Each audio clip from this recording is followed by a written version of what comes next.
The Season 2 begins with Makoto heading to the city of Rosgard. Right now, he's in Obit City and he's tired from walking. Shiki tells him that walking is better than getting caught by the goddess while teleporting.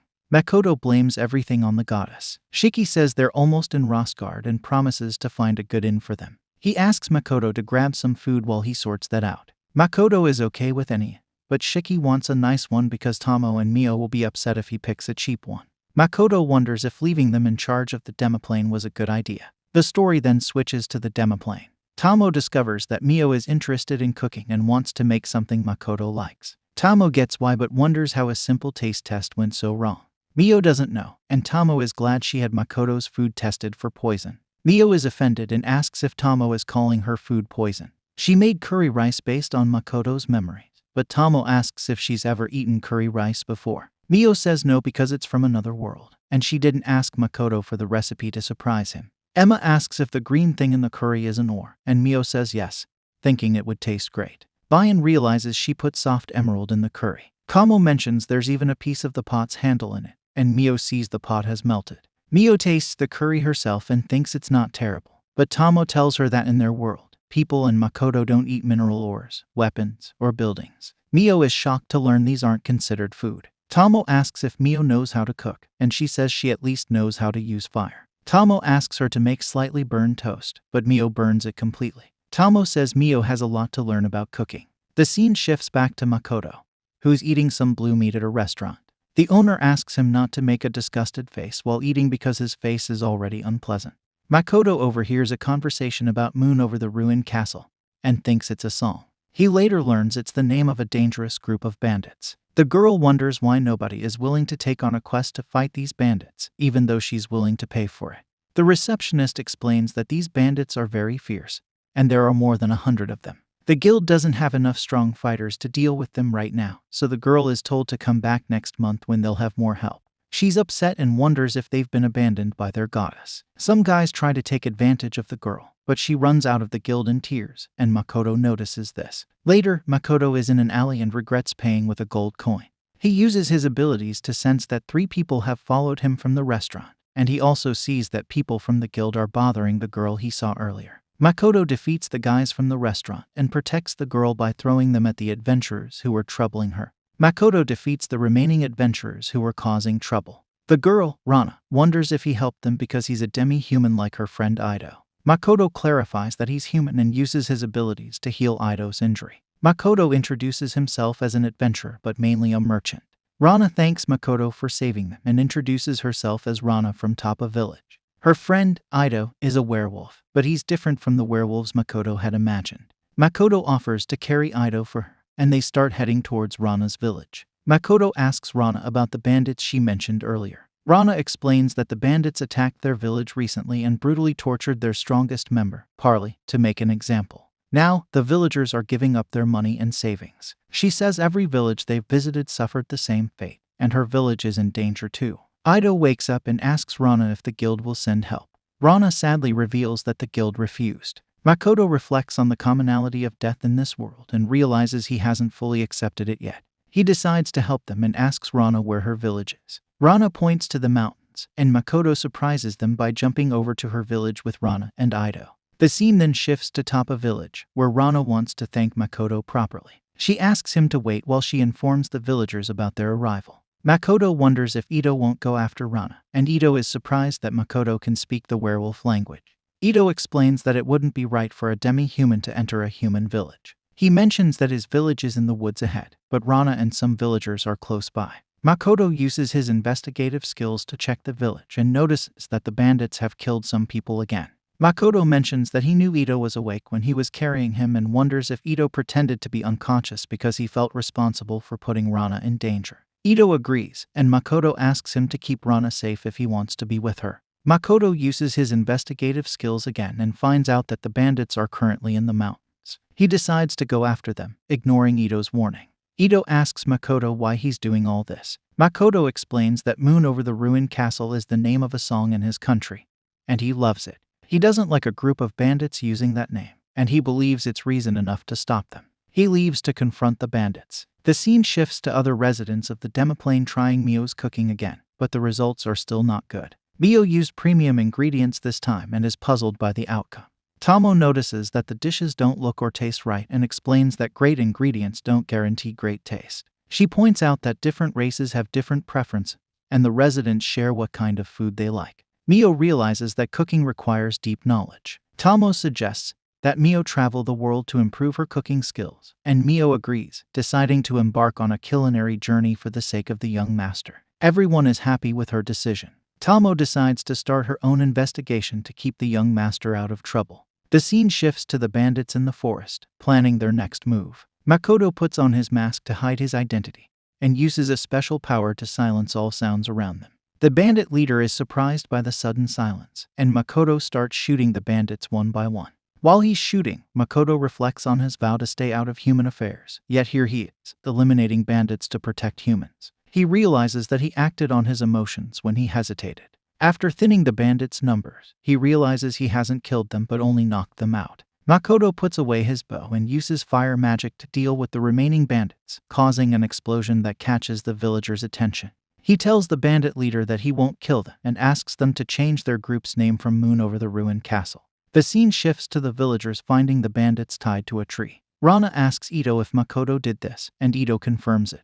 She thanks the goddess for Makoto's help. Later, Makoto is with Shiki, who asks where he's been all day. Makoto says he was taking care of business, and asks if Shiki has found an inn. Shiki says he has, but it costs 3 gold coins a night. Shiki then mentions that the other heroes Makoto mentioned earlier have been well received in Linnea Kingdom and Gratonia Empire. He thinks it's unfair that Makoto is living a frugal life. Makoto explains that he saw other heroes when he was teleported to the battlefield and wonders if he'll ever meet them again. The story takes us back in time to the days before Makoto was summoned to another world. Makoto is just going about his usual day at school when a girl named Hibiki Otanashi approaches him. She points out that there's a mistake in the date on the document he received from the student council, and swaps it with the correct one.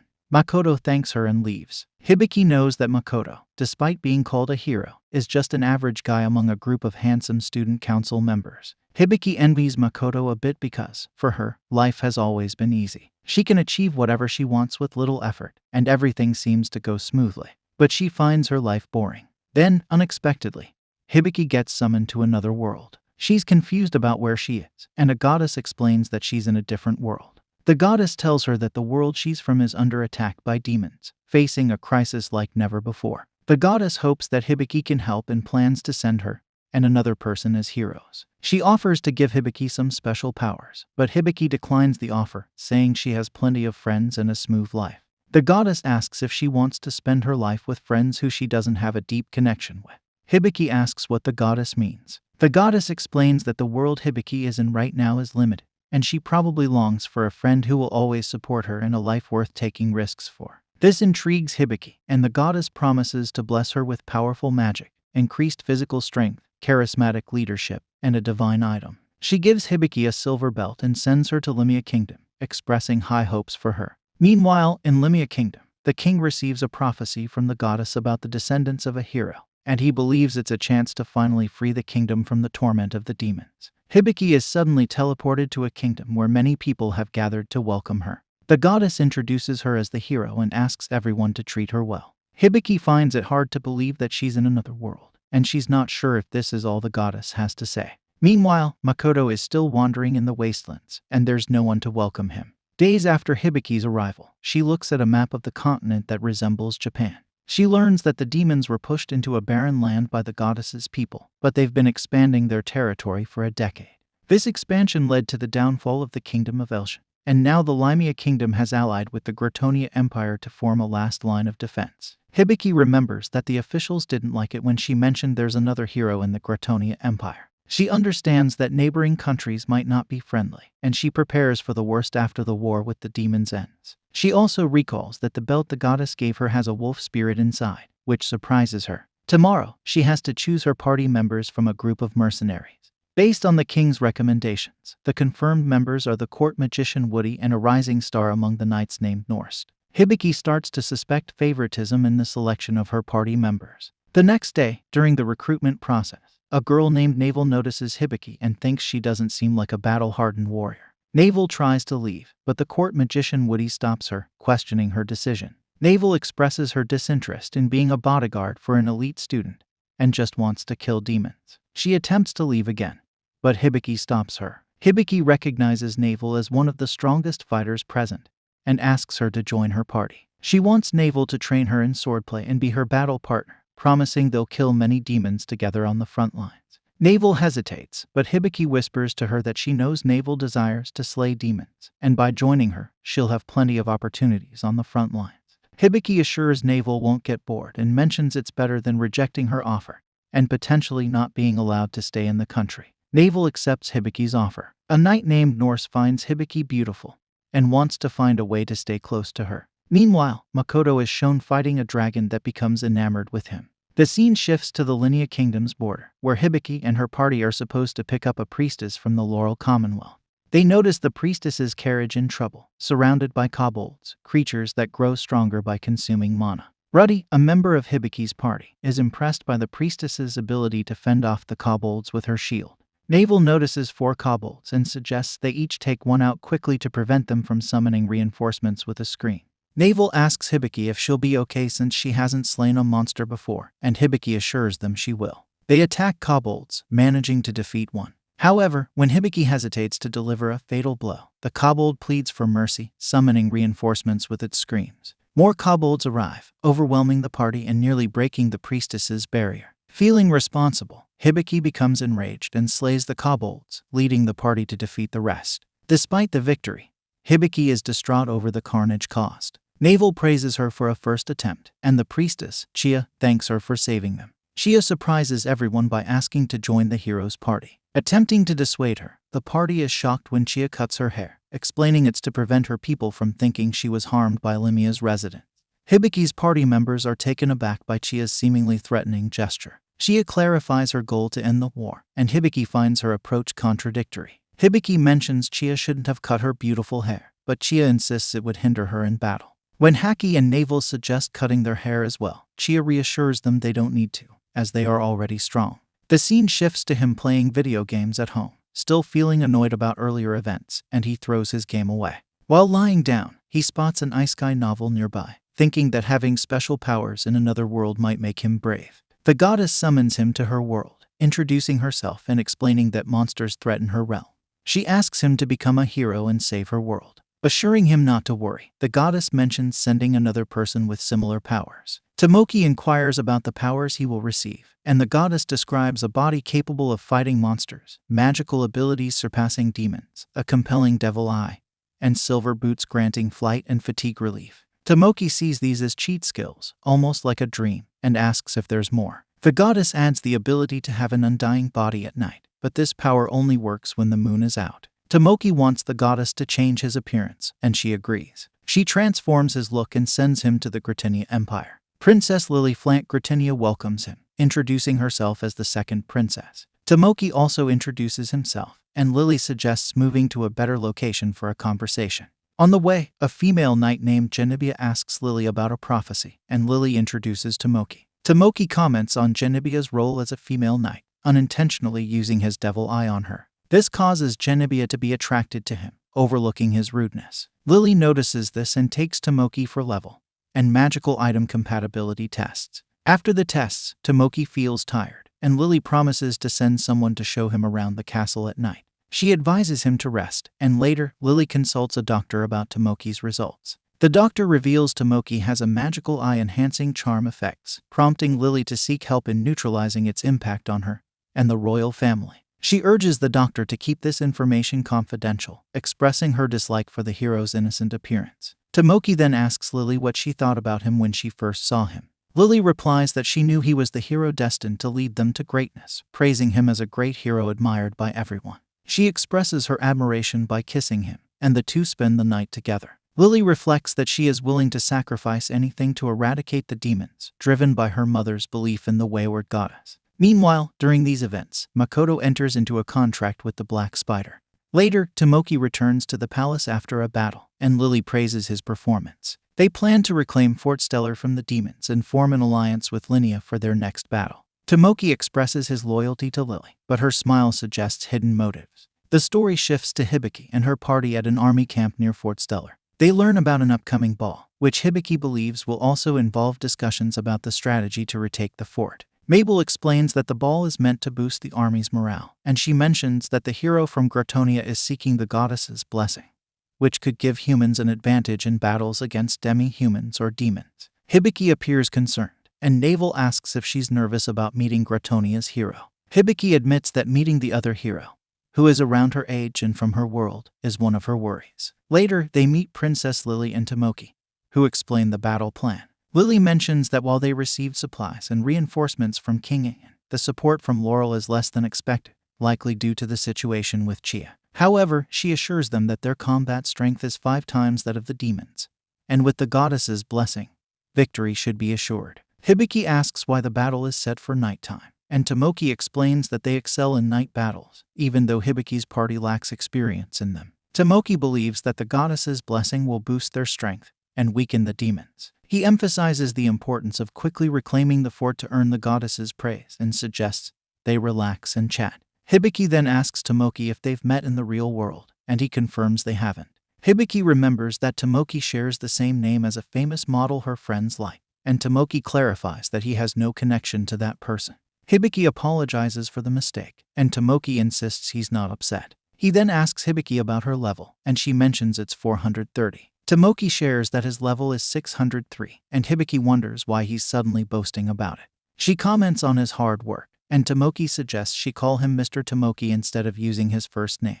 Hibiki agrees, thinking it's a bit strange considering he encouraged them to be relaxed and chat. Tomoki decides he'll use her first name since he's not good with honorifics. Later, Hibiki gazes at the sky, and Navel asks what's on her mind. Hibiki expresses her concern that they might be in over their heads. Navel asks Hibiki why she came to this world, and Hibiki explains that in her previous world, she was born into a privileged family where success came easily. Navel acknowledges that Hibiki gives off that vibe but is surprised that she's now on the battlefield.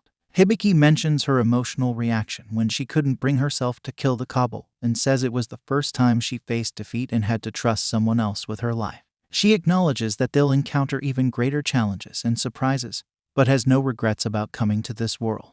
They decide to rest for the night as they have a battle ahead. The scene shifts to Tomoki and the soldiers praying for the goddess's blessing the next night. After that, the demon army's commander, Rona, receives information about the movements of Linian and Gratonia troops. She notes that they have received the goddess's blessing and are advancing as expected.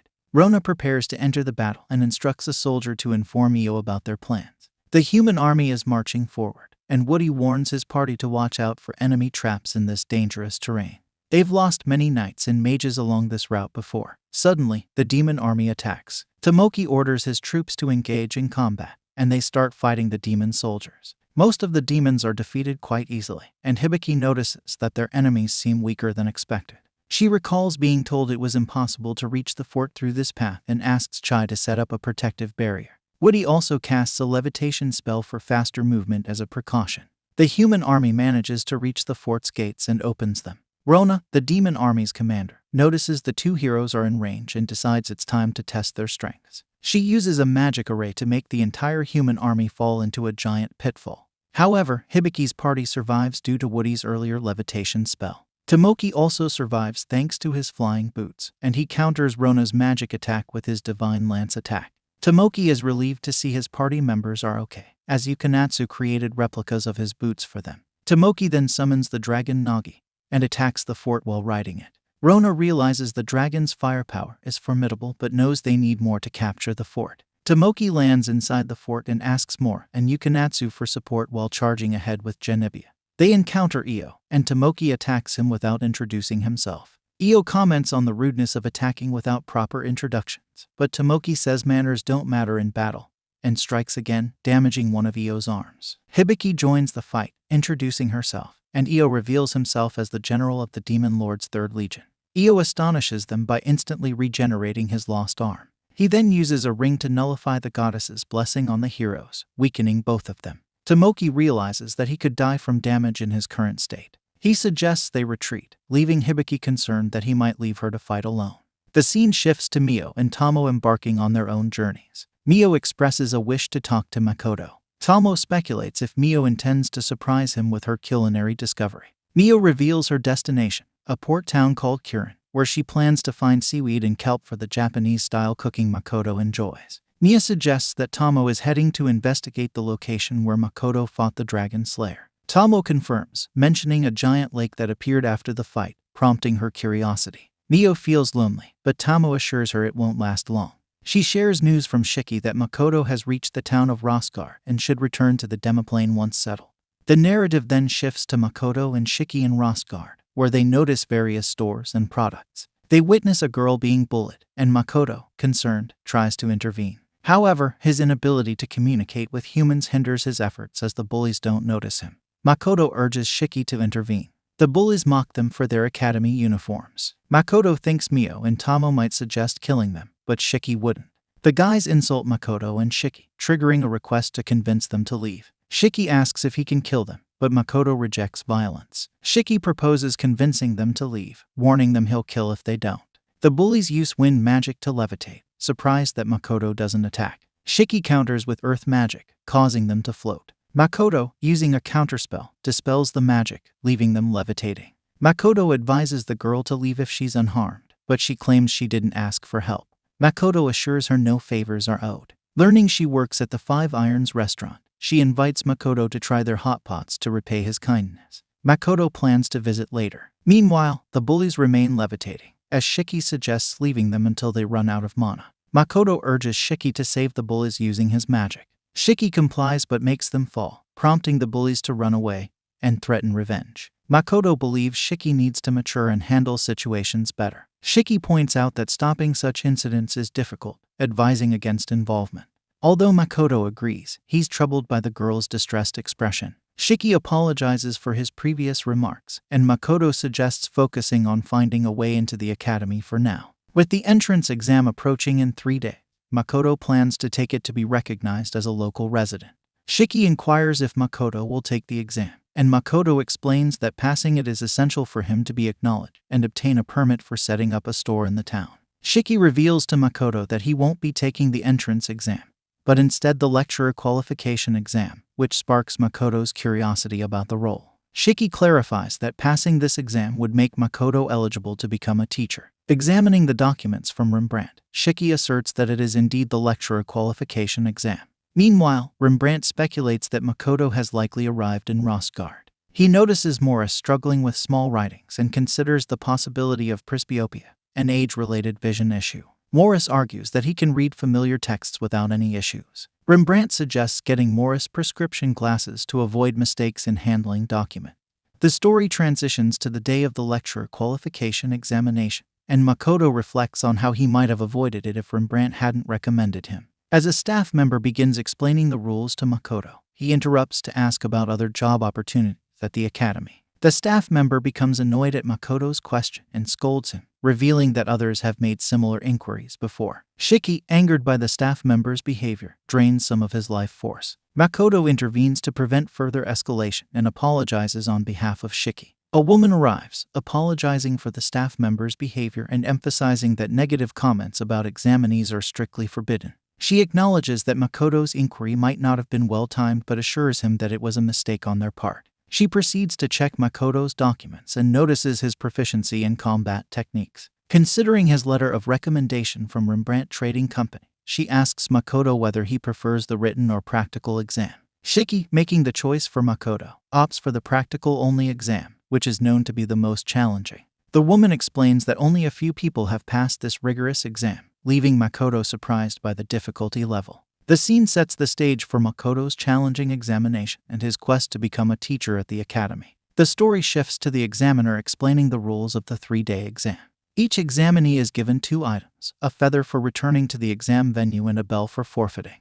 They are prohibited from battling each other, though they may encounter monsters in the area. To pass, they must collect 3 high-speed balls within 3 days and bring them back to the academy. The examiner emphasizes that examinees can borrow any weapon but must prepare their own food. Makoto finds the task seemingly simple, with details in the manual provided. The scene transitions to Makoto at the exam venue, where he uses Perception Kai to observe abundant resources compared to his initial summoning location. Noticing other examinees far away, Makoto discovers a red ball. Consulting the manual, he learns that balls stop moving after taking enough damage, with specific attack methods designated. The red ball, vulnerable to physical damage, breaks when Makoto punches it, surprising him. He then spots a yellow ball, susceptible to magical attacks. Despite using a bird to attack, the yellow ball also breaks. Makoto finally notices a blue ball, which can only be damaged by ranged attacks. Using a bow, he damages the blue ball, only to witness it break as well. Makoto reflects on the failed attempts to damage the high-speed balls, considering whether his boosting spell might be the cause.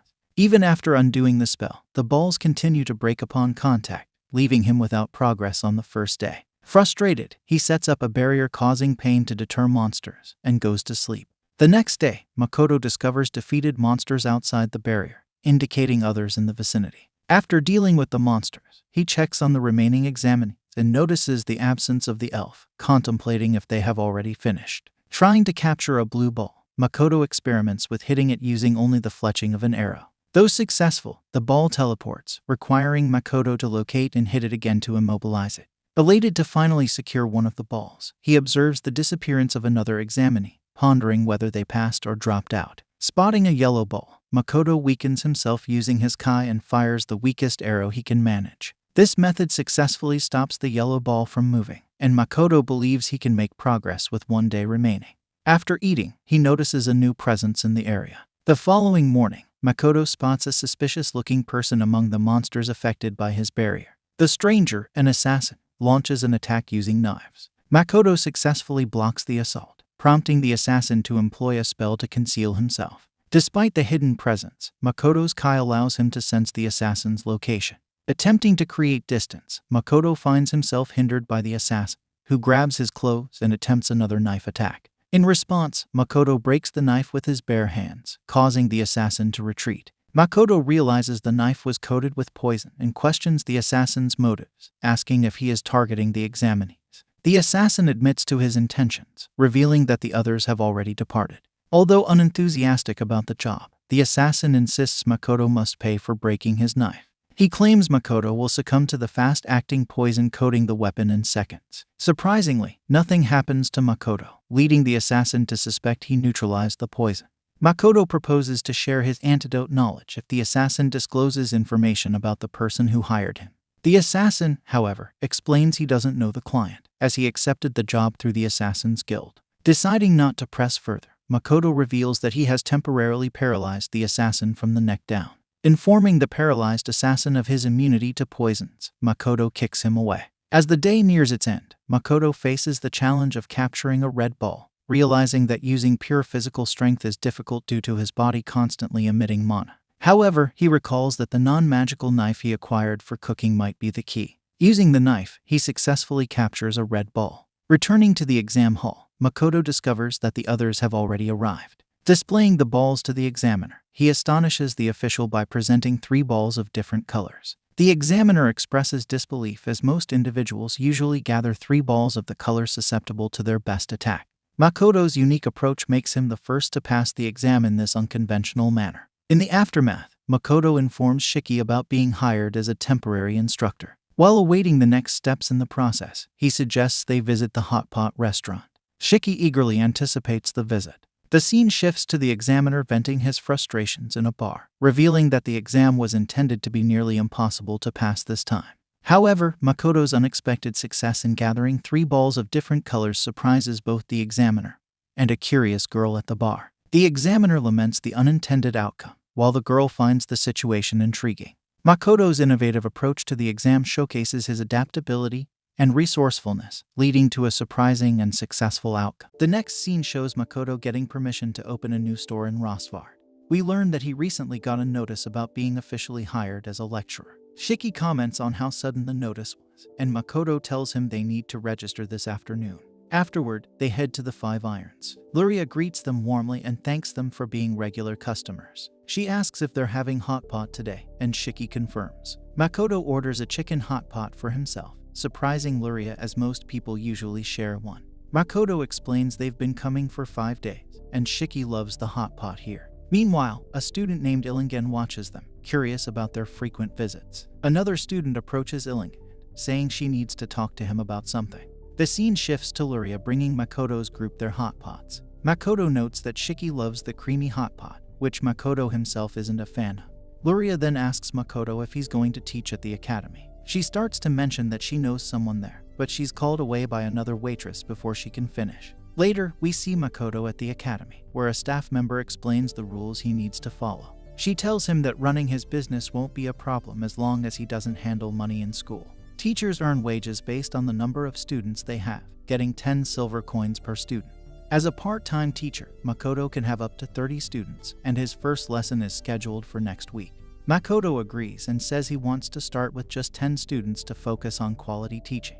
The staff member is surprised because most teachers try to take as many students as possible. Makoto explains he wants to prioritize quality over quantity. Then, a full-time lecturer named Blight arrives and talks to Makoto. Blight learns that Makoto wants to teach practical skills, so he promises to send 10 interested students to Makoto's class. Makoto thanks him, and Blight mentions that this year's students are exceptional, with some capable of using levitation spells and telepathy. Makoto recalls the students from earlier, and wonders if they're considered outstanding. Blight mentions hearing about Makoto's strength, and looks forward to seeing him in action.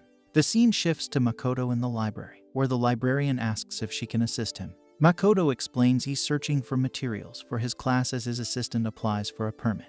He asks for books on magic spells, but the librarian suggests they might be too basic for him. Makoto is surprised when the librarian knows his name, but she says it's her job to know. Makoto finds it unbelievable since there are many lecturers in the academy. The librarian reveals she heard about him during a dinner with the examiner, and mentions Luria from the Five Irons as her sister. She talks about customers who always order 2 hot pots, which Makoto realizes is likely the person Luria mentioned. The librarian introduces herself as Eva, but Makoto senses something off about her smile, reminiscent of Mio. The scene shifts to Mio in the port town of Kurin, where she's learning how to chop vegetables from a girl named Beretta. Beretta teaches her the basics, demonstrating how to peel a radish using a technique called katsuramuki. Mio is surprised by her skill and wonders if this method has applications beyond cooking. A week passes, and we see students heading to attend Makoto's class. They're curious about their new teacher, but also a bit apprehensive. They're used to Professor Blight's classes, where just showing up was usually enough. Makoto, using his investigative ability, overhears their conversation and feels underestimated by them. Shiki suggests Makoto should appear strict to earn their respect, as being too nice might make them look down on him. Makoto agrees and prepares to meet his students. When they arrive, Shiki and Makoto introduce themselves, but the students seem unimpressed, likening Makoto's appearance to that of a kobold.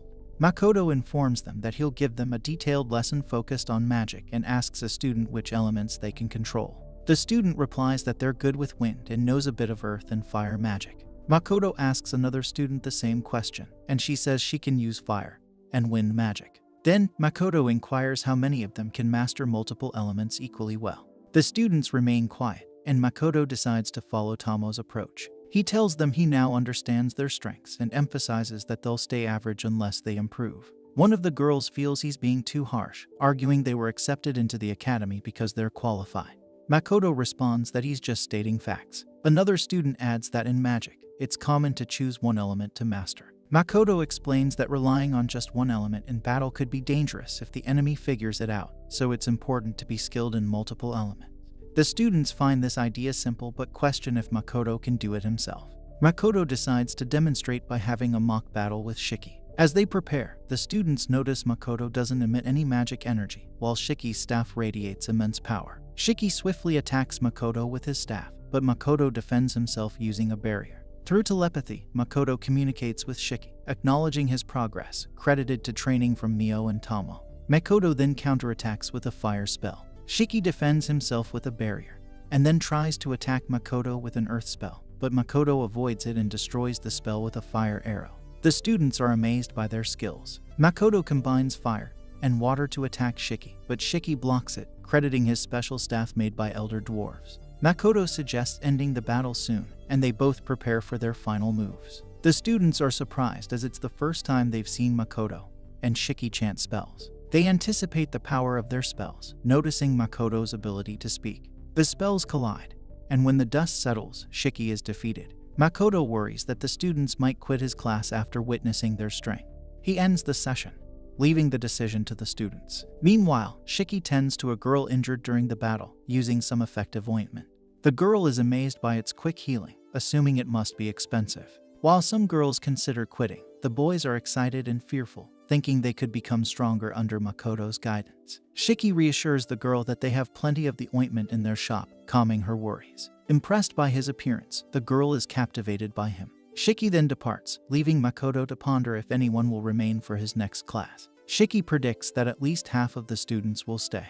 Makoto reflects on his own expression, realizing he shouldn't mimic Tomo too closely. Meanwhile, Tomo is near the Star Lake, conversing with a wounded soldier who witnessed the war between demons and humans. She learns that the lake formed during that battle is now known as Star Lake. Delving into the man's memories, Tomo discovers that the lake was created by one of Makoto's attacks. She finds amusement in Makoto's actions, marveling at how he never fails to surprise her. The scene shifts to Makoto's next class, where he notices that out of the initial 10 students, only 5 remain. One student, Jean Rowan, introduces himself as aspiring to become a swordsman, and Makoto notes his high performance in practical tests.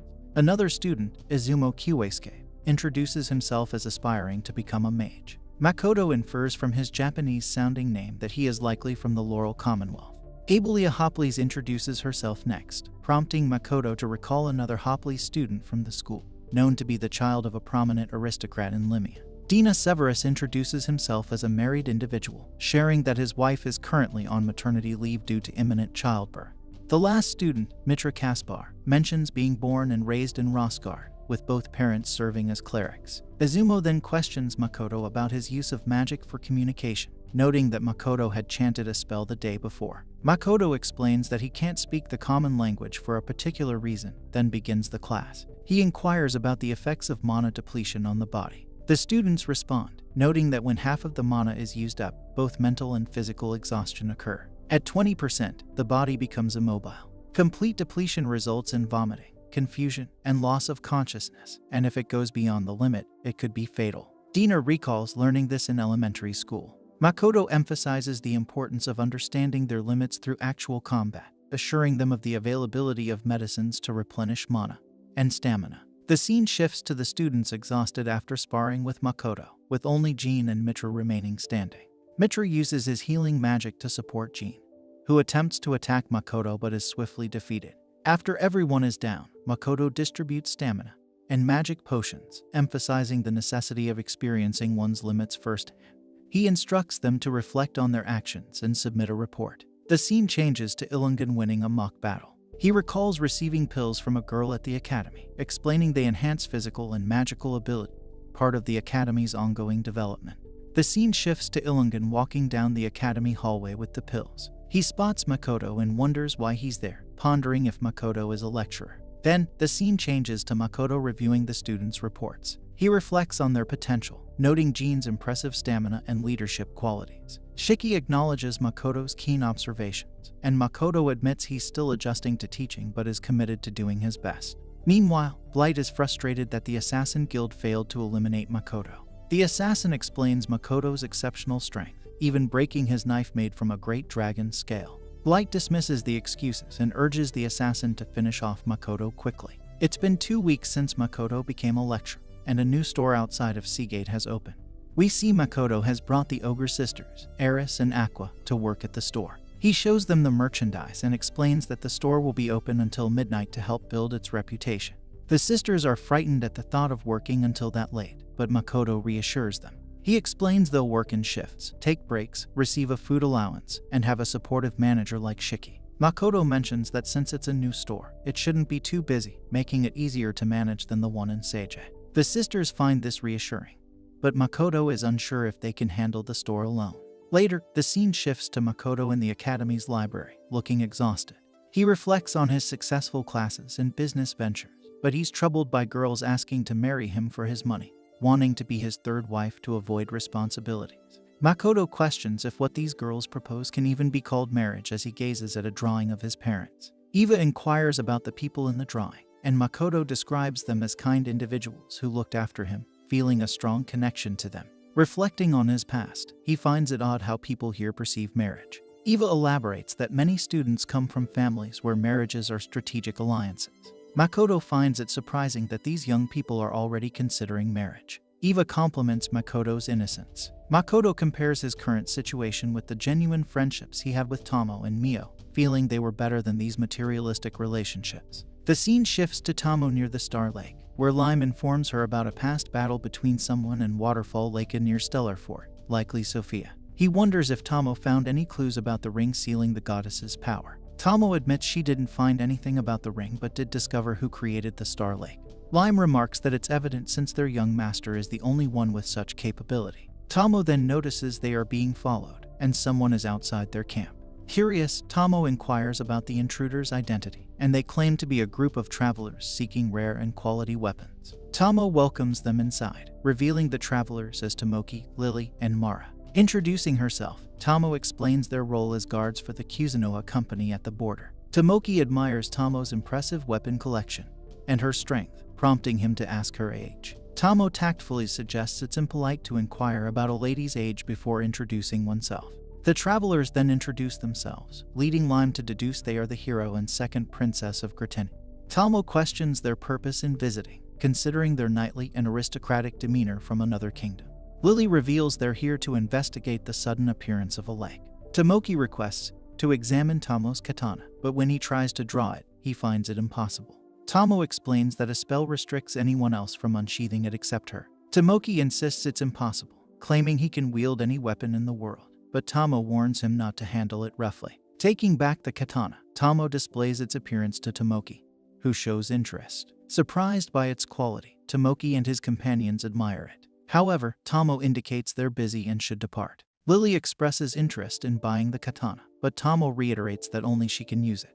Lily then reveals their true purpose, asking for Tomo's assistance for the world's sake. Tomo suspects they have ulterior motives, perhaps aiming to replicate the weapon for their own agenda. Firmly, she refuses to sell her katana, signaling the end of their discussion. Tomoki then uses his special eye power on Lime, trying to persuade Tomo to let him have her katana. However, Tomo firmly tells him to be quiet, noticing Lime's unusual behavior. Tomoki then attempts to use his power on Tomo herself, asking her to join their mission to save the world, but his eye has no effect on her. Tomo, annoyed, tells him to stop giving her that creepy stare, and she questions if Tomoki is a pervert for persistently bothering her. Disappointed with Tomoki's behavior, she rejects his offer, stating her unwavering loyalty to her master. Surprised that his power didn't work on her, Mora asks if Tomo is a dragon.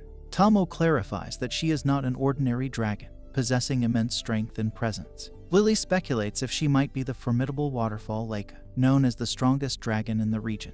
Tomo clarifies that she is not Leica, surprising Lily, who can't believe Tomo read her mind. Mora attempts to use her dragon summoner powers to control Tomo, but it fails. Tomo counters with her own aura, dispelling Mora's powers. This also breaks the effect of Tomoki's magic eye on Lime, leaving Tomoki puzzled as to why he wanted to give his katana to someone like Lime. Angered by Tomo's rejection, Tomoki attacks Lime. Tomo dismisses Tomoki's behavior as childish and calls him a hopeless scoundrel. She then vanishes into mist, suggesting they forget the encounter ever happened. She warns against any foolish plans, hinting that the hero from the Empire will meet his demise if they continue. With that, Tomo disappears with the mist. Tomoki admires Tomo's unique character and desires to make her his own. Meanwhile, Tomo and Lime reflect on the absurdity of Lime almost giving away his treasured katana to Tomoki. Tomo then offers Lime the opportunity to become her servant, and Lime agrees without hesitation. He expresses his happiness at the chance to grow stronger at his own pace. He fears regretting his lack of strength when it's most needed, so he eagerly begins his training with Tomo. Meanwhile, Mio is gathering seaweed and finds it surprisingly delicious and safe to eat. Suddenly, Hibiki's wolf attacks her, causing Mio to fall into the sea and soak her kimono. Angered, Mio tries to retaliate against the wolf, but Hibiki intervenes, apologizing for her pet's actions and ensuring Mio's safety. Mio observes Hibiki's concern for her well-being over her own life. Hibiki promises to discipline her pet, returning it to its place at her obai. Mio ponders whether Hibiki might be a spirit. Hibiki explains that the creature was a guardian beast of sorts, which reminds Mio of Makoto due to her peculiar smile. Concerned, Hibiki asks if Mio is alright, to which Mio reassures her, mentioning that the wolf only left some marks on her kimono. Wanting to make amends, Hibiki asks if there's anything she can do to help. Mio suggests that Hibiki assist her in selecting the best pieces of seaweed from the pile. Mio notices Hibiki's knowledge of differentiating between seaweed and kelp, and Hibiki mentions they can make excellent miso soup with them. Excited at the prospect of cooking together, Mio looks forward to preparing the dish. 2 days later, Mio travels with the hero's party and learns they're headed to Sige to acquire weapons. During the journey, Mio and Hibiki discuss cooking. Woody observes that while Hibiki may seem tough on the outside, she carries deep emotional scars. Despite hiding her identity during her travels in hopes of healing, Woody doubts it will be easy for her to find peace. Mio asks Hibiki's party if they're strong, and Hibiki mentions she's a decent fighter. Feeling confident in their abilities, Mio decides to let them handle the rare creature approaching them. Suddenly, a giant mantis-like monster appears. Hibiki's party attempts to fight it, but Mio observes that they lack proper equipment despite their skill. Norst wonders why they encountered the monster before resupplying in Sige, and feels he must support Hibiki in Navel's absence. He confronts the mantis but gets injured in the process, leading Hibiki to recall Navel's death, which frightens her. Seeking Mio's aid, she asks for help. Mio swiftly defeats the mantis, surprising everyone. Concerned for Norst, Mio checks on him. Though injured, his wounds aren't life-threatening. However, the mantis, still alive, launches a surprise attack on Mio, ruining her kimono. Enraged, Mio destroys the monsters. Witnessing Mio's power, Hibiki's party is amazed. Mio hopes her kimono can be repaired. As she releases a powerful attack, the miasma knocks out Hibiki and her party. The wolf emerges to protect Hibiki. Feeling a sense of familiarity, Mio reassures the wolf that she means no harm. The wolf calms down, sensing Mio's changed intentions. The scene shifts to Hibiki recalling memories of Navel, and she awakens in an inn. Finding a note from Mio, she learns that Mio brought them to Sige and advises them to visit the Kuzunoha Trading Company. Later, Hibiki and her group arrive at the Kuzunoha Trading Company, where they meet Mio. Hibiki asks about her kimono, and Mio assures her it will be fixed. Hibiki wonders if Mio brought them there to scold her for facing the monster alone, but Mio clarifies that she invited them to cook together. Mio suggests Hibiki can repay her by spending time cooking with her, surprising Hibiki with the simple request. Woody informs Mio they came to Seagate for new equipment and training but are short on time. Mio points out that if they struggled against the monster, heading to the wastelands would be futile. Despite this, Hibiki insists on getting stronger. Baron suggests that he'll craft the gear they need for the wastelands, with payment to follow later. He plans to spend the next 3 days making the equipment while they train, and during that time, he wants them to teach Mio how to cook. Mio expresses concern that new gear won't ensure their survival, emphasizing that if they perish, she won't be able to learn to cook the soup, which surprises Hibiki. Baron proposes that Toa and her group accompany them for added support, which Mio finds agreeable. Hibiki appreciates the offer. The scene shifts to Mio cooking a few days later, showing improvement in peeling vegetables and assessing ingredients, though her sense of taste remains lacking. Hibiki notes that Mio can handle unappetizing food but is sensitive to tasty dishes. She suggests that if Mio can discern between them, there's hope for improvement, and they should focus on mastering this skill. The scene changes to Makoto and Shiki enjoying a hot pot meal together. Shiki brings up that Tomo has requested their return to the demiplane, as she has important news to share with Makoto. Makoto reflects on how they've mainly been communicating through telepathy lately. Shiki suggests they go back since the forest ogres can manage the shop in their absence. Although Makoto feels a bit concerned, he decides to trust Shiki's judgment and agrees to return to the demiplane. This brings an end to our episode. If you enjoyed it, then don't forget to like, share, and subscribe our channel for more anime recaps. Makoto notices that the demiplane feels unusually hot, and Shiki informs him that the weather patterns have become more erratic. Confused by the changes, Makoto realizes that his once cozy demiplane now feels different. However, he finds solace in the completion of his house. Inside, Makoto is warmly greeted by the residents, including Mio and Tomo. He expresses his gratitude for their hard work and raises a toast to them. They all share a meal together, and Emma tells Makoto how much they missed him, encouraging him to visit more often. Mio serves Makoto some soup, which he enjoys, bringing tears of joy to Neo's eyes. Tomo reveals that Neo had been on a journey to improve her cooking skills and prepared all the food for the party. Makoto praises Neo's efforts, and Mio expresses her newfound appreciation for cooking, promising to make even better dishes next time before leaving for Seije.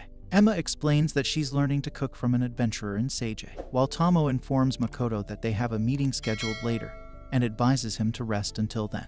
The scene transitions to Makoto having a meeting with Tomo and Mio, during which Tomo reveals her investigation into the area where Makoto fought the Dragon Slayer. She mentions encountering the hero's party, led by a young man named Tomoki Iwahashi, who appeared to be around Makoto's age. Makoto asks Tomo what she thinks of him, and she admits she had a bad impression. She saw him as a dishonest person who was overly focused on his power and desires. Tomo believes that after defeating the demons, Makoto might start a war with humans. She also mentions reading the princess's thoughts and learning about a weapon called a gun.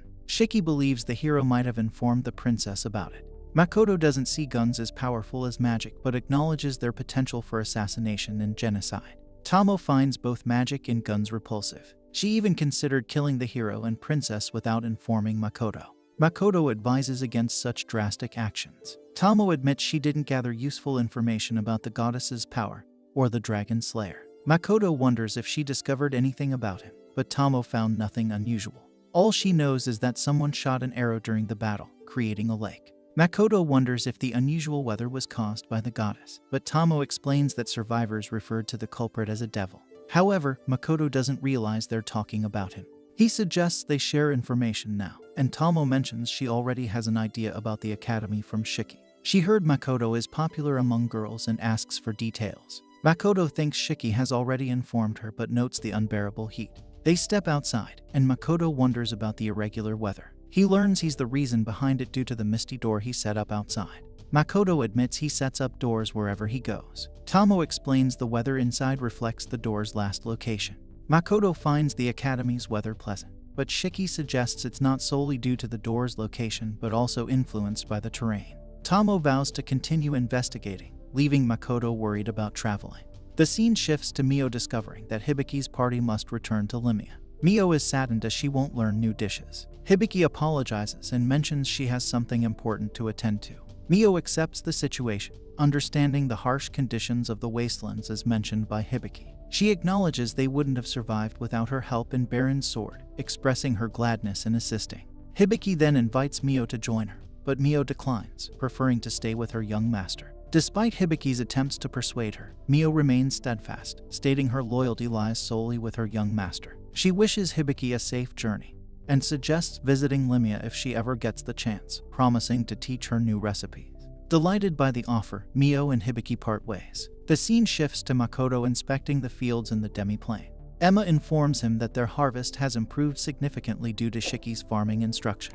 They now harvest produce every 2 weeks, thanks to their enhanced farmland. Makoto is impressed with the results of Shiki's technique and acknowledges its effectiveness. Shiki attributes the success to the knowledge he gained from Makoto. Makoto feels relieved that they no longer need to worry about food shortages and decides to focus on increasing the population of the demi-planes as planned. Emma informs Makoto that they have already started the selection process for new inhabitants, with recommendations from Tomo, Mio, and Shiki. Makoto expresses his intention to interview the candidates. Additionally, Eld presents Makoto with a claw, explaining that Mio brought it after her kimono was damaged recently. Makoto is surprised to hear about the damage but relieved that Mio wasn't harmed. Eld explains that the material of the kimono was the issue and speculates that it may have come from a powerful monster. Makoto wonders if someone intentionally created such a monster. Eld reveals that he investigated and found evidence suggesting that a weak monster had consumed a wind spirit, which seemed unlikely. Shiki confesses that he created the monster as part of experiments conducted before meeting Makoto. He had captured and weakened several mid-level spirits, feeding them to monsters in hopes of producing favorable results, but ultimately abandoned the experiments. He apologizes to Makoto for his actions. Makoto questions if this was the only monster Shiki created, to which Shiki admits he made several. Eld suggests reporting the incident to Tomo and Neo for further action. Makoto suggests they should give Shiki a stern talking to for his mistake. Later, Makoto heads out to interview different species.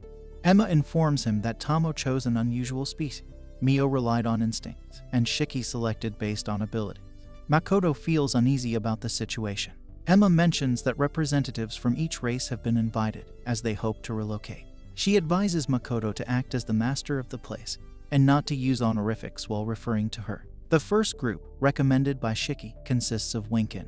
Makoto welcomes them and they express gratitude for considering them as new residents. Makoto introduces himself, and the Winkin leader, Keiken, introduces his advisor, Shona. Emma wonders how long they plan to stay and they immediately descend. Makoto notices their large population, impressive given their remote living conditions. The Winkin inquire if they will be treated equally among current residents and given suitable jobs. Makoto confirms it's true, and the Winkin express relief that they won't need to fight for resources anymore. After passing the interview, Makoto meets the Gorgons recommended by Tomo. He requests them to remove their masks, but they hesitate due to their petrifying eyes. Makoto reassures them that he and Emma are protected. The Gorgons note they sense no magic from Makoto. Emma defends Makoto, and they comply, turning a table to stone. Makoto acknowledges the inconvenience caused by their eyes, which even affects their food. He observes they are all females, with no males. The Gorgons explain they reproduce by absorbing energy from males of other species. Makoto informs them they can't provide mates, and they'll have to find them on their own. The Gorgons agree but express concern about how other residents will handle their eyes. Makoto assures them not to worry, as he plans to make glasses that have the same effect as their masks. The Gorgons are thrilled but express concern about not being able to reverse petrification. Makoto demonstrates his ability to undo petrification and grants petrification resistance to objects. He assures them he can do this whenever needed, and the Gorgons are relieved they won't need their masks anymore. They request to stay, and Makoto agrees as long as they behave. He passes them as residents. Next, they meet the Al-Elmera, recommended by Neo. Makoto mistakenly calls them fairies, but they correct him and boast about being superior to bugs like lichens. Emma dislikes their attitude, but Makoto suggests using them for gathering information. Emma reiterates her opposition, warning of the potential disaster of allowing the Al-Elmera into the demiplane. She urges Makoto to take the interview seriously, emphasizing its importance for the demiplane's future. She suggests that if the Al-Elmera are as powerful as they claim, they should handle the Lick Pack themselves. The Al-Elmera insult Emma, calling her a pig, which angers her. Makoto rejects the Al-Elmera, and Tomo and Shiki inform him that two species have passed the interview. Shiki plans to create prototype glasses and contact lenses for the Gorgons, while Tomo will oversee the Winkin and develop a training program for them. Neo arrives with vegetable sticks and mayonnaise, surprising Makoto. He enjoys the mayonnaise, as does Shiki, who considers adding it to Hot Pot. Tomo samples it but prefers the miso she's working on. Neo asks when the miso will be ready, and Tomo says it's almost done. Meanwhile, at the Five Irons, Makoto's students discuss two returning students who have recovered from illness. Despite their good grades, they're known for their bad attitudes, which have caused trouble for both students and teachers. The students doubt Makoto is aware of them and speculate that they won't bother him, as they only target attractive individuals. They're referring to Rembrandt's daughters. The scene shifts to Makoto noticing rain falling in the demiplane. Tomo explains that her theory about the misty door Makoto used last time affecting the demiplane's weather is mostly correct. Mio expresses difficulty in storing food due to the unpredictable weather, while Shiki mentions that so far, the people haven't been greatly affected, but sudden thunderstorms or scorching hot sun could pose problems. Makoto feels that some level of regularity is necessary. Tomo, after collecting data from Makoto's mana, has noticed a link between the misty door and the weather, which is mostly predictable. She plans to find spots where the four seasons can change effortlessly. Makoto says he'll rely on her as he needs to return to Rostgard. Mio wonders if Makoto truly has to leave, sensing reluctance from the demiplane's resident.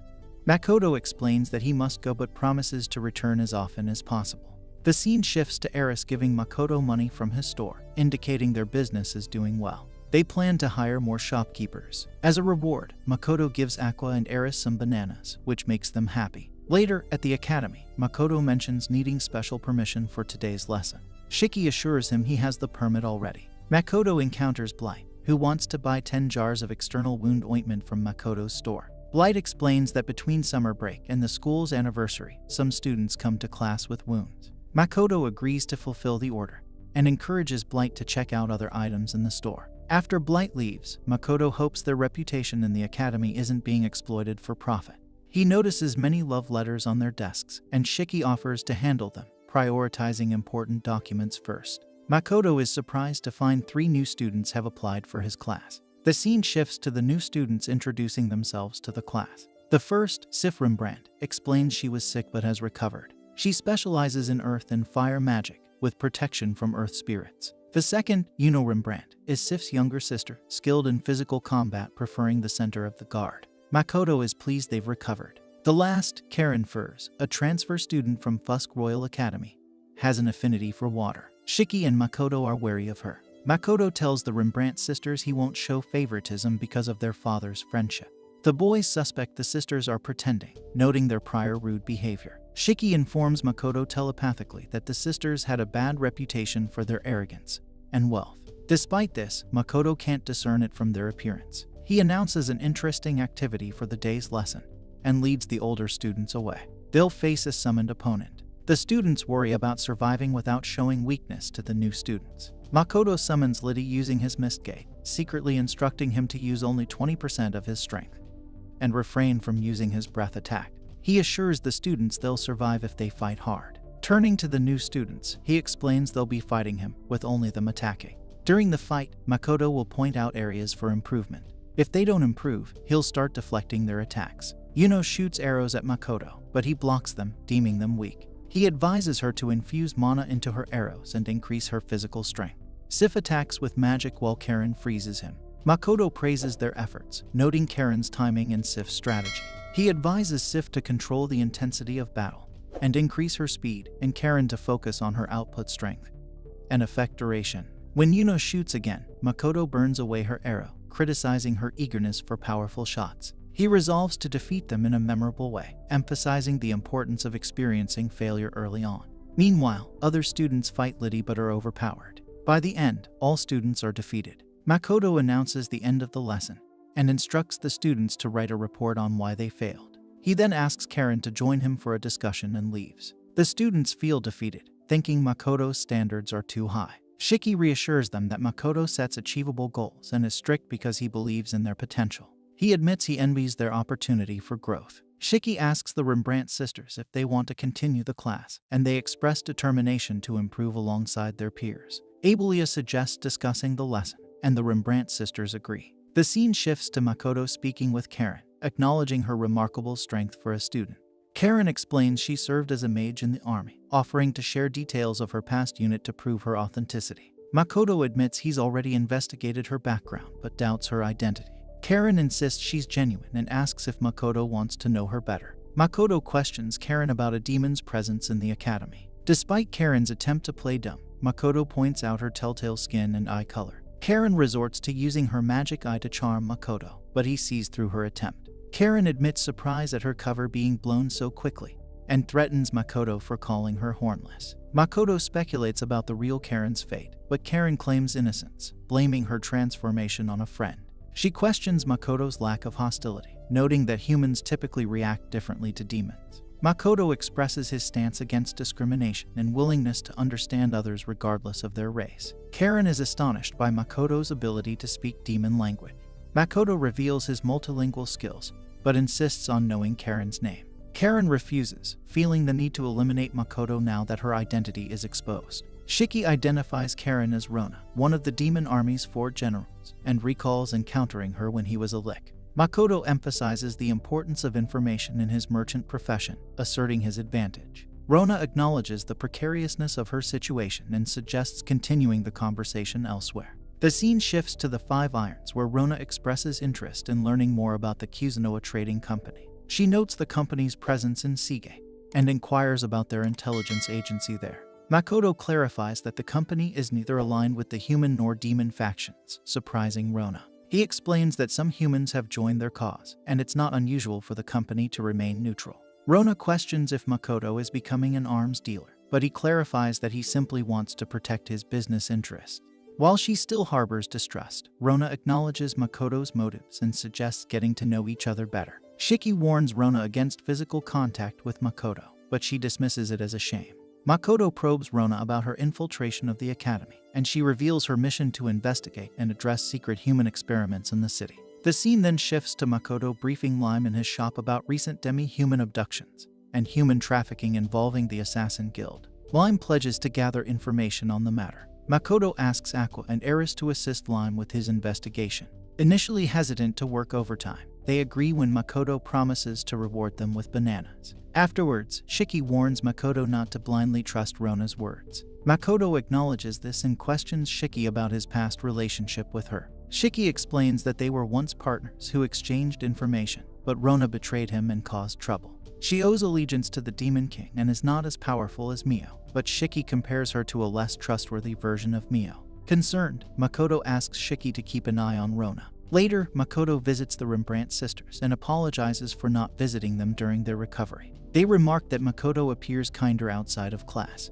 Makoto requests them to keep his visit confidential and thanks them for their gratitude. He advises them to live happily and fulfillingly. Recalling their father's intention to document their recovery journey, Makoto expresses interest in seeing it. The sisters mention their efforts in disciplining Morris for suggesting the idea, reflecting on his foolishness. Makoto understands how rumors might have stemmed from this incident and leaves the girls' dorms. Shiki remarks that the Rembrandt sisters are not as terrible as rumored and speculates that the curse might have positively influenced them.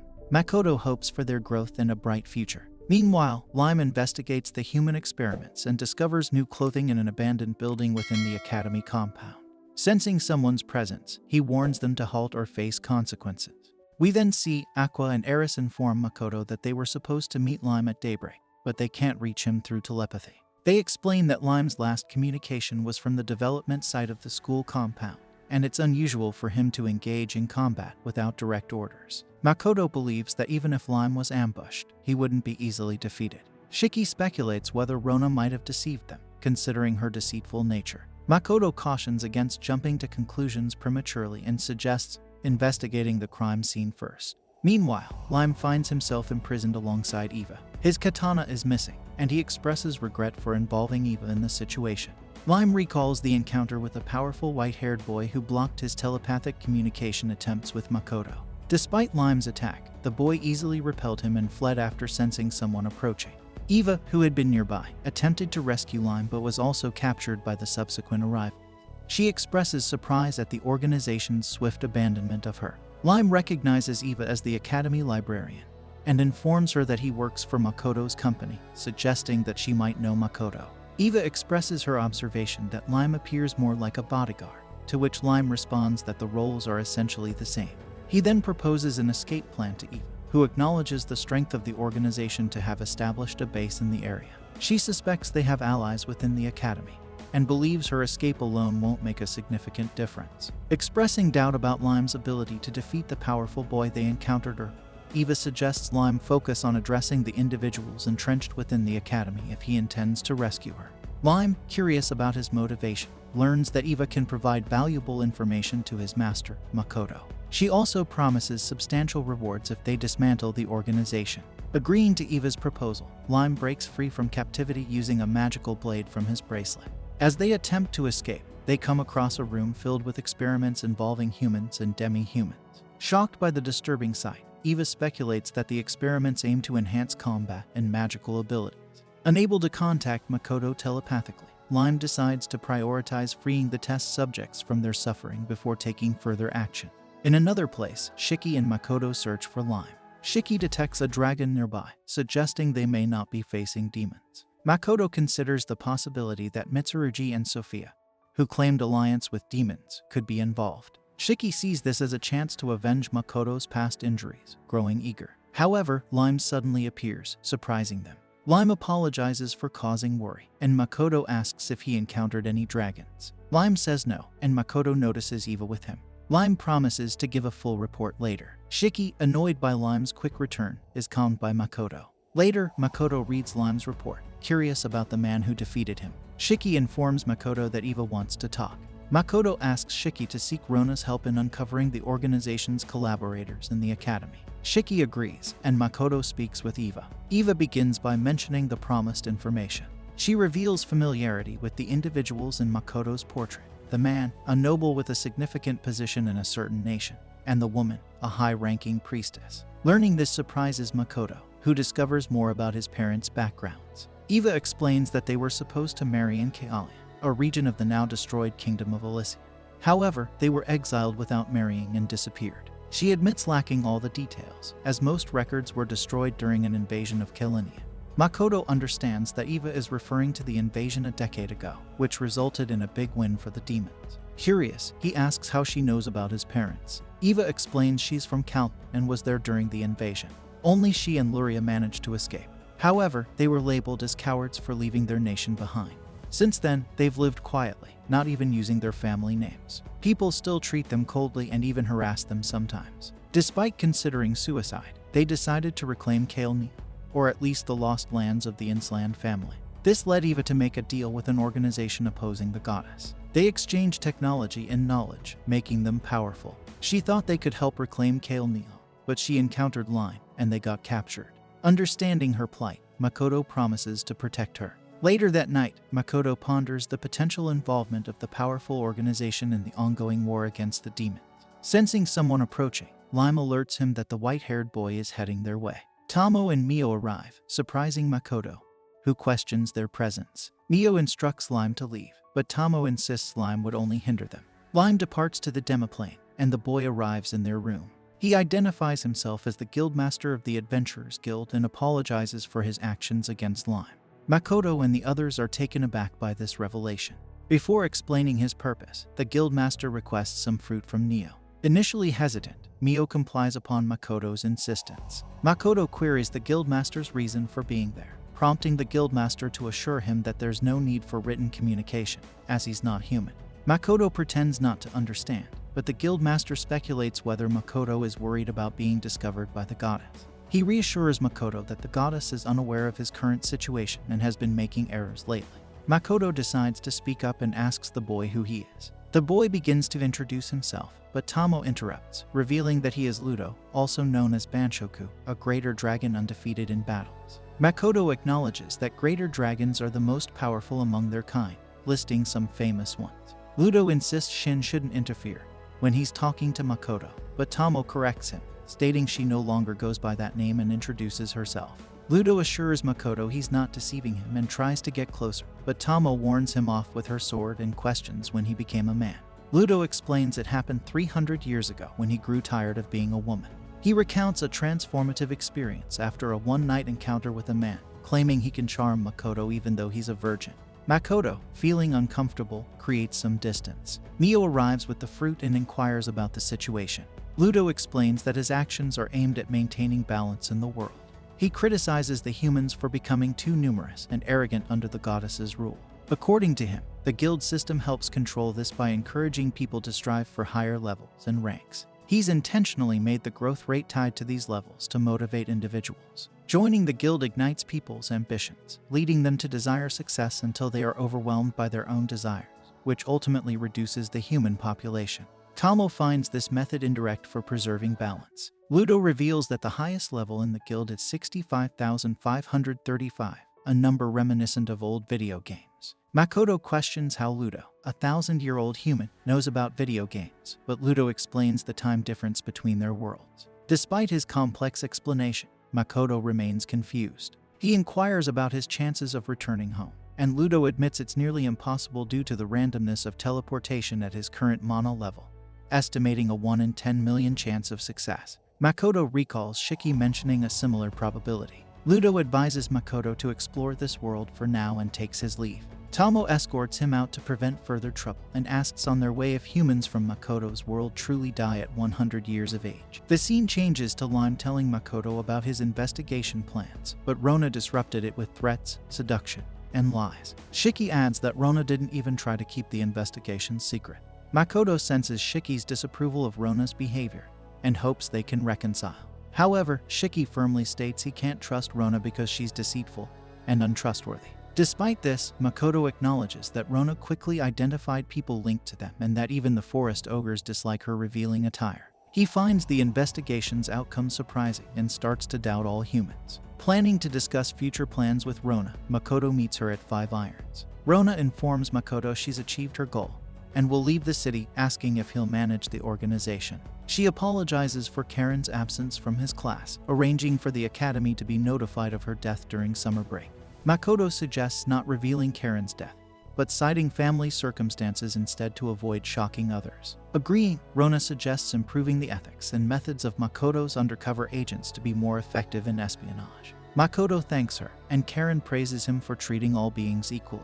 Despite Karen offering him an audience with the Demon King, Makoto declines. Rona advises him to cut ties with the forest ogres and Shiki, warning they may betray him one day due to their brutish nature. Makoto acknowledges the risk but believes he can prevent it as long as he keeps providing bananas to the ogres. Rona tells Makoto that Shiki isn't fully human or demon but possessed. Makoto disagrees, saying Shaki's appearance is natural. Rona reveals Shiki was known as larva among demons, with mixed interactions. She warns Makoto not to trust Shiki, larva, and Makoto agrees. Rona advises Makoto to be careful and gives him a paper to contact her telepathically for demon cooperation.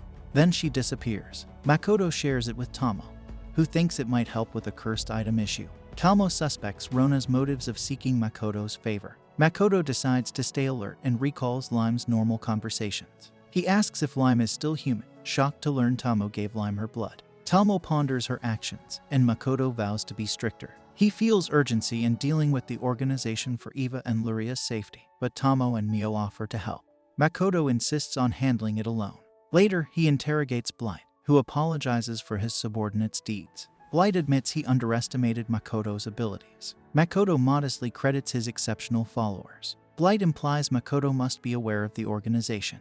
Makoto confirms he is. Blight warns of consequences if Makoto acts against him, citing his worldwide allies. Makoto counters that he's already been abandoned by them, with no rescue or word from the Assassination Guild. Blight is surprised Makoto knows about the guild. Makoto questions why Blight didn't just fulfill his role as a teacher. Makoto argues Blight, being human, has no reason to defy the goddess. Blight counters that the goddess is the only deity in their world, often capricious in her treatment of humans, sparking numerous wars. He believes the goddess is unfit to rule and that humans can thrive without her. Blight criticizes those who overlook her faults due to her divine status. Makoto questions why Blight involved demihumans in his experiments if he feels this way. Blight argues that humans sacrifice themselves, so it's natural for demihumans to do the same. Makoto, fed up, kills Blight. The scene shifts to the academy, where students plan their summer break. The Rembrandt sisters arrive, and everyone makes way for them. Illumbin's friends notice the sisters, hearing rumors of their improved behavior. However, another student claims they've been causing trouble, including Professor Blight's resignation. Illumbin feels uneasy but brushes it off, deciding to take more medicine. Elsewhere, Makoto's students discuss Karen's departure due to family issues. Abelia suggests Sif and Yuno join their next practice with Liddy, a formidable opponent. They strategize to overcome Liddy's defenses, eventually devising a plan. In Makoto's final class before summer, he introduces another lizard man named Sway. The students are surprised by the new addition, but Makoto explains they won't learn much by always outnumbering their opponent. Abelia questions if Sif and Yuno have equal strength, and Makoto confirms they do. The students are then defeated by them, feeling their planning was futile. Later, Makoto informs Shiki about Rembrandt's request to bring his daughters home, seeking advice. Jean interrupts, informing Makoto the students want to speak with him. They request summer training, willing to pay for it. Makoto ponders if this is their collective desire. Sif and Yuno express their willingness to stay for 6 months and ask for training. Makoto asks Shiki to check his schedule, but Shiki suggests only 1 lesson per week, which disappoints Makoto. Seeing the eager faces of his students, he agrees to weekly lessons but insists Sif and Yuno return home for part of the break due to their recovery, which they reluctantly accept. Meanwhile, Eva searches for a book to thank Makoto for his protection. Although he declines her offer of land, she resolves to find a suitable book instead. The students finally defeat Liddy, and Shiki praises their effort. After healing, they face a stronger Liddy but are overpowered. The scene shifts to the other students fighting Zwei, where Miss Ra urges Sif to finish him off, angering Zwei. Sif holds back, leading Zwei to defeat them easily. Later, Makoto apologizes to the students for their defeat against Zwei. They inquire about Zwei's sudden increase in strength. Makoto reveals that blue lizards like Zwei are actually stronger than low-ranking dragons, and they had been holding back during their fights. The students are surprised by this revelation and question why Zwei used more strength towards the end. Makoto explains that Zwei is female, and when they insulted her, she became angry. Despite this setback, Makoto encourages them not to give up and suggests a rematch. Afterward, Makoto treats them to dinner at 5 Irons, and they leave in good spirits. Makoto asks Shiki if he advised them, and Shiki confirms he suggested they raise their levels by fighting monsters. Makoto recalls they are Adventurers Guild members and could benefit from the Pervert Dragon system if they level up. He trusts they won't become overly ambitious. Shiki assures Makoto they will be fine, as he directed them to a safe leveling spot. Makoto appreciates the help but acknowledges they won't be completely safe. He gets an idea and wonders if they still have bananas in the shop.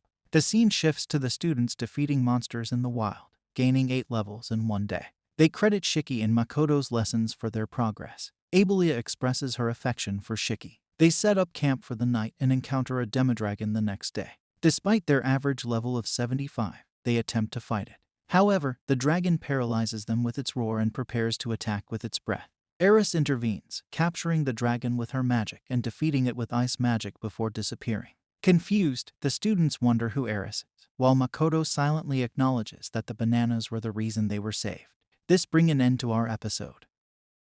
We find Makoto approaching the guild master with a determined expression, expressing his desire to enhance his mana. The guild master is taken aback, questioning Makoto's intentions as he already possesses more mana than most others. Makoto clarifies that he seeks to increase the amount of mana he can wield at once. The guild master warns Makoto about the common belief that one's mana capacity cannot be expanded.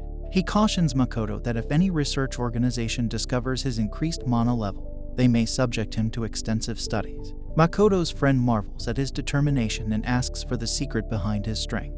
Makoto modestly explains that he simply practices arc pulling daily and gifts his friend a book on mana training techniques, considering his friend's roles as a teacher, merchant, and aspiring scholar. Expressing gratitude, Makoto accepts the book, eagerly anticipating the upcoming summer break.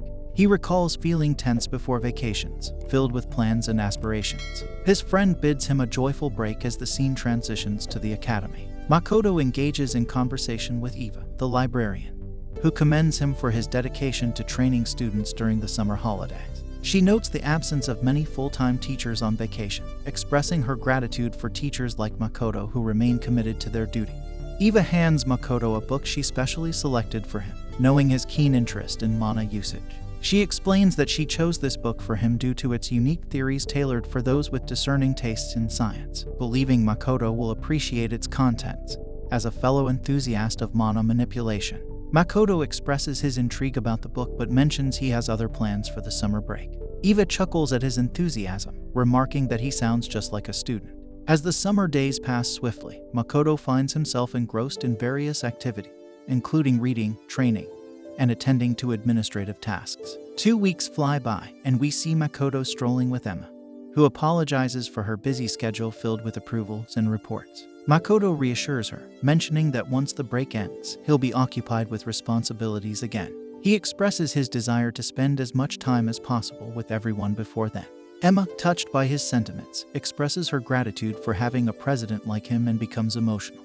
Makoto consoles her and suggests focusing on the day's agenda. The scene shifts to Makoto's determination as he prepares for a training battle with the Wing, a formidable opponent known for their strength and aerial advantage. The battle takes place in the forest, out of sight from prying eyes. Emma bids Makoto luck and departs, leaving him to face the Wing alone. As the Wing group appears in the sky, Makoto initiates the encounter by launching magical shots, effectively hitting each member. He observes their vulnerability to long-range attacks and their weak defense, identifying potential strategies to exploit their weaknesses.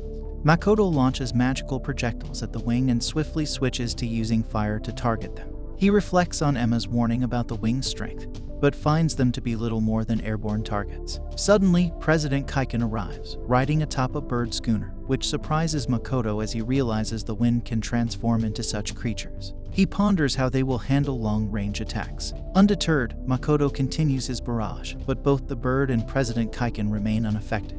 The bird then employs a reinforcement and wind spell, signaling a suicidal attack. Makoto discerns their intentions and braces himself as the bird charges towards him. He seizes the bird by its beak and forcefully slams it to the ground. President Kaiken then confronts Makoto, and the bird reverts to shunne. As Makoto prepares to counter with fire, President Kaiken yields, signaling an end to the battle. Makoto and Emma stand before the Winged, where Makoto candidly remarks on their over-reliance on flight ability. He warns them that in future encounters, Arcs and others will exploit this weakness. Additionally, he advises against suicide attacks, which make them easy targets for concentrated fire. He encourages the Wing to hone their skills and strive for improvement. Makoto responds, unsure whether the person is a boy or a girl, but the individual clarifies that they are indeed a boy. They address Makoto as their lord and express their desire to join in developing and exploring the land, as well as arranging the secondary space. Makoto explains that everyone can contribute to arranging the secondary space, but it's ultimately his responsibility. However, he gently explains that the boy's abilities aren't quite suited for the task of developing the secondary space. This disappoints the boy, and tears well up in his eyes. Makoto consoles him, urging him not to cry and instead focus on developing his strength.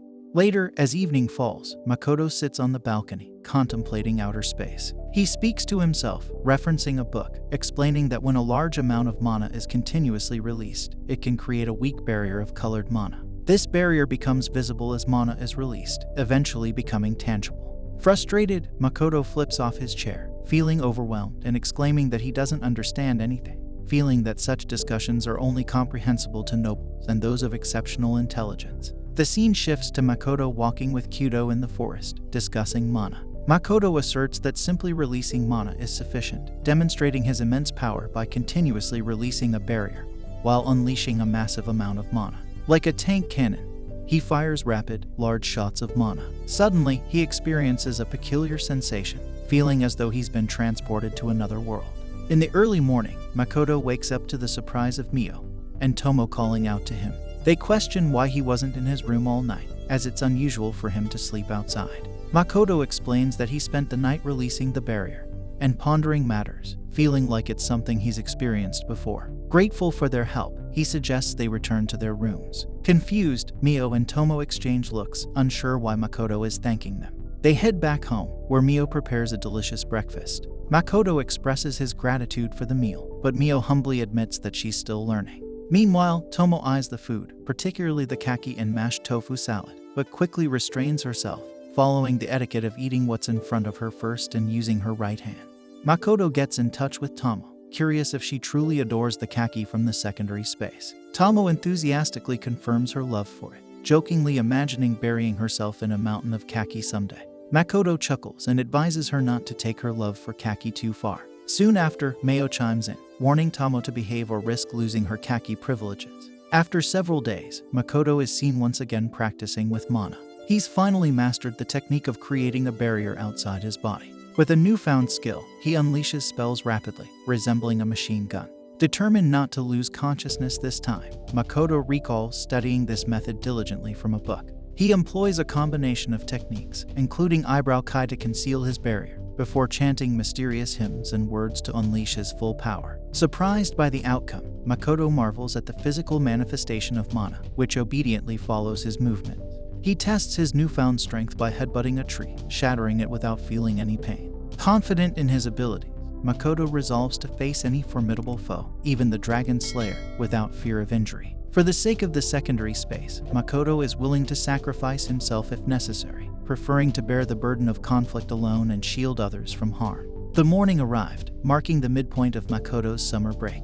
Curious about his newfound abilities, Makoto voiced his question aloud. Tomo, one of his companions, explained that these abilities were actually skills learned by Makoto's students who were training diligently in the secondary space. They were eager to demonstrate their progress to him. Intrigued, Makoto agreed to witness their achievements. To showcase their skills, they set up a large rock for everyone to demonstrate their magic on, with the strength of their spells measured by the impact. Shiki was eager to showcase his magic, but Mayu, not interested in the competition, suggested a cooking contest instead. The competition commenced with the High Orcs, represented by Agairs and Emma. While Emma was recognized as the most powerful sorceress among the High Orcs, she typically handled various tasks. Nonetheless, she displayed impressive magical prowess, earning 78 points alongside her friend, much to Tamer's amazement. Next up were the Fog Lizards, who unleashed their formidable power into the sky. Makoto, puzzled by their display, sought an explanation from Tamawai. She speculated that they were perhaps trying to impress the winged beings. The Fog Lizards' performance earned them 68 points. Now, Makoto successfully breaks the ice barrier on the rock. MW announces that it's their turn next. Tamoi questions MW's sudden interest in combat skills, given their previous disinterest. MW clarifies that although they aren't keen on new skills, they didn't want to miss the chance to showcase another hobby besides cooking. Makoto inquires if MW is referring to what they saw on the memory vault. Then, Mayu employs her magic to create a prototype hero suit, signaling the beginning of the final participation. Meanwhile, Shiki arrives, prompting Tomo to note his apparent acquisition of a new ability. Shiki demonstrates his power by wielding his massive sword, earning admiration from Tomo. She recalls that the dwarves crafted the weapon for him with the intent to challenge dragons, hence earning him the moniker Demon Slayer. Anticipating a future battle against Mitsurugi, Makoto, with Shiki's assistance, strikes the rock and finally manages to break it. Makoto praises Shiki's physical prowess, despite acknowledging its ineffectiveness against dragons. Tomo commends Makoto's efforts, but reminds him of the importance of accuracy in combat. She reassures him that Shiki is observing their progress and training, highlighting Makoto's role as an example for him. Additionally, she suggests the possibility of showcasing her own skills, a sentiment echoed by Mio, who anticipates Makoto unveiling a new skill. As Makoto unleashes his magic, everyone watches in amazement.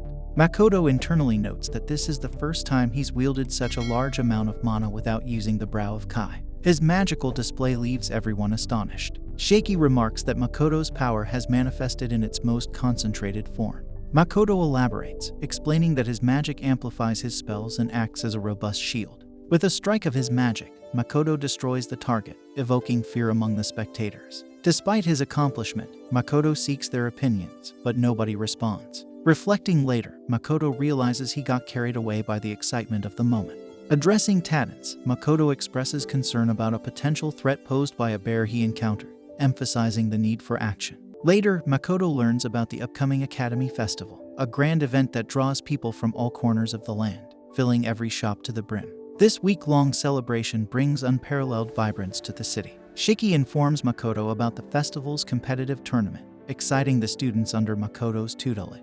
Makoto realizes that this tournament also serves as a platform for diplomatic assessments by guests from Limia and Britannia, akin to job hunting for students. Hoping for a smooth event, Makoto shifts his focus to his store. Shiki expresses interest in discussing festival inventory with Makoto, who suggests waiting for the arrival of the additional items list later that night. As they converse, Ludo arrives, suggesting they attend the festival together. However, Makoto declines, mentioning Tamo and Mio's attendance, suggesting Ludo accompany them instead. Discussing staffing needs, Makoto proposes hiring dwarves, prompting Ludo to remark on Makoto's kindness towards demihumans, teasingly suggesting disdain for humans. Makoto brushes off the comment and asks Ludo to leave. As Ludo departs, he mentions attending to guild duties. Later, Makoto expresses disbelief at Ludo being the guild master, anticipating encounters with important figures during the festival. Rumors of Ludo's alias false and his intriguing experiments intrigue Makoto, sparking curiosity about the research. A temple priest named Shinai visits Makoto, who apologizes for his inability to speak due to a curse. Shinai questions the curse's nature, prompting Makoto to confirm it. Shinai then addresses concerns about Makoto's potent yet affordable medicines, steering clear of divine implications. Makoto suspects ulterior motives, but Shinai suggests a solution, allowing temples to oversee sales to dispel rumors. However, they request insight into Makoto's production methods for inspection, promising confidentiality. Makoto agrees to share his production methods with the temple, understanding that they could replicate similar products. Considering past involvement of temple members in experiments and the previous bishop's demise at the hands of Rona, Makoto sees the value in establishing connections with the temple. The priest arranges a meeting for the next day, leading to Makoto's visit to the temple. He marvels at its grandeur but questions its dedication to what he considers an undeserving deed. Meeting the bishop, Makoto learns of their intention to address misconceptions about his store and explore solutions for his muteness. As the bishop and her aides depart, Shinai initiates discussions about the medicine-making process, expressing a desire to delve into further inquiries while the alchemists work. The scene shifts to Makoto and Shinai engaged in conversation, with Shinai inquiring about Makoto's duration as a merchant.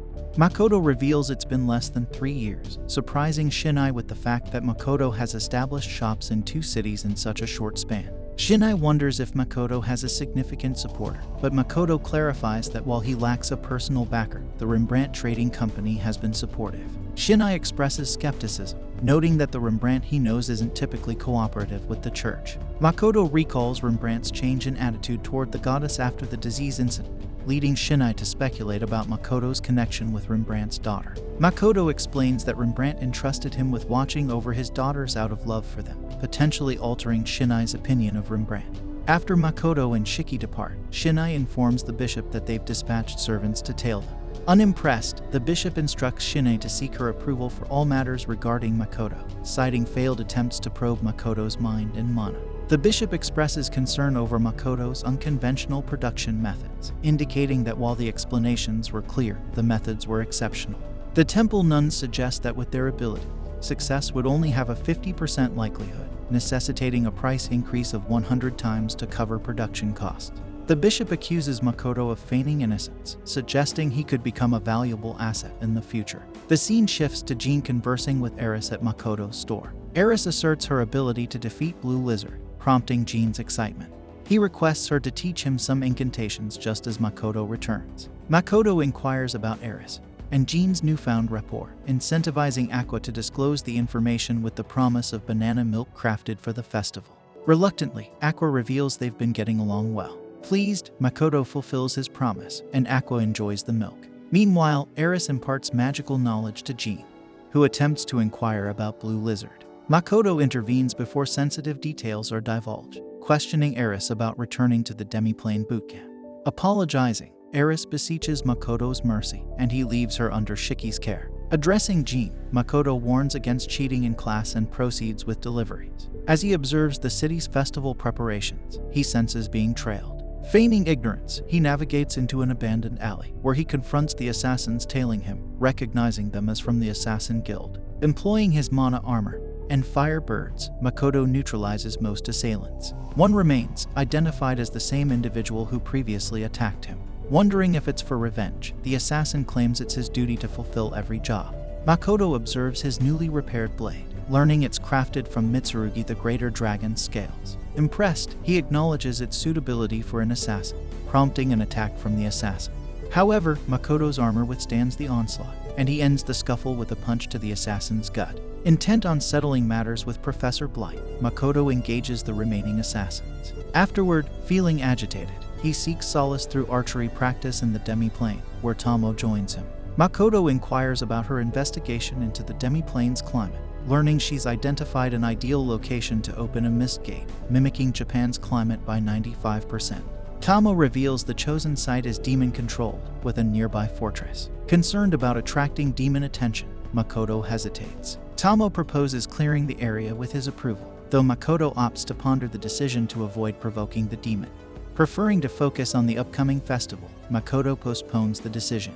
The next day, Tomo and Mio explore the lively festival. Meanwhile, Makoto awakens late, hurries to his shop, and finds it bustling with activity, his staff struggling to cope. Makoto inquires about Lime and the new elder dwarf, and Shiki informs him they're outside, managing the line to prevent disruption to neighboring shops. Curious about sales, Makoto learns they're nearly finished for the day, with adventurers flocking from far and wide due to word of mouth. Considering implementing numbered tickets or vouchers when supplies run low, Shiki recalls the Merchant Guild provided them with vouchers. Apologizing for not consulting Makoto earlier, Shiki explains Mio and Tomo prevented him from waking Makoto to let him rest. Grateful for Shiki's efforts, Makoto wonders about Mio and Tomo's current activities. Shiki mentions they're exploring the festival with Ludo. After checking inventory, Makoto sets out on his rounds, encountering a group from Laurel outside their store before dealing with a rude customer. Later, Makoto and friends enjoy hot pot at Five Irons, with Mio and Tomo particularly enjoying the meal. Amidst the merriment, Shiki attempts an unconventional mix of mayonnaise in his cream hot pot. Luria arrives with more food, assuring they have sufficient staff, including Eva, who's assisting with dishwashing. Surprised by Eva's role, Makoto expresses hope that his students will excel in the tournament the following day, reflecting on their hard work. Makoto suggests they gather to watch the matches and soak in the festival's atmosphere. Meanwhile, in Rosgard, emissaries from Laurel engage in a conversation with Limia's king, requesting the return of their priestess. The king explains she willingly joined Hibiki's party. The emissary alleges Limia kidnapped their priestess, forcing her into perilous battles, which they deem a grave issue. However, the king reiterates that the priestess chose to accompany the hero, a matter of pride for their nation. In response, the emissary accuses Limia of holding the priestess hostage, emphasizing her significance to them. The tension between nations unfolds as each defends their stance on the priestess's involvement, hinting at deeper political complexities underlying the situation. The king suggests that if the emissaries doubt their ability to protect the priestess, they should assign their own guards. The emissary insists the priestess is irreplaceable, and hopes for progress on the matter during their stay. As she departs, the king finds the situation absurd. He notes they're occupied with readying for an assault on Fort Stella, attributing their current predicament to the Empire's princess, Lily. He ponders the intentions behind the Empire's actions. Meanwhile, at the Five Irons, Makoto's group revels in drunken revelry, behaving foolishly. Makoto escorts them out, unaware that Lily is observing them from a distance, hinting at her vigilance over their activities. This brings an end to our episode 13. If you want more of this anime, subscribe our channel, Annie Explainer.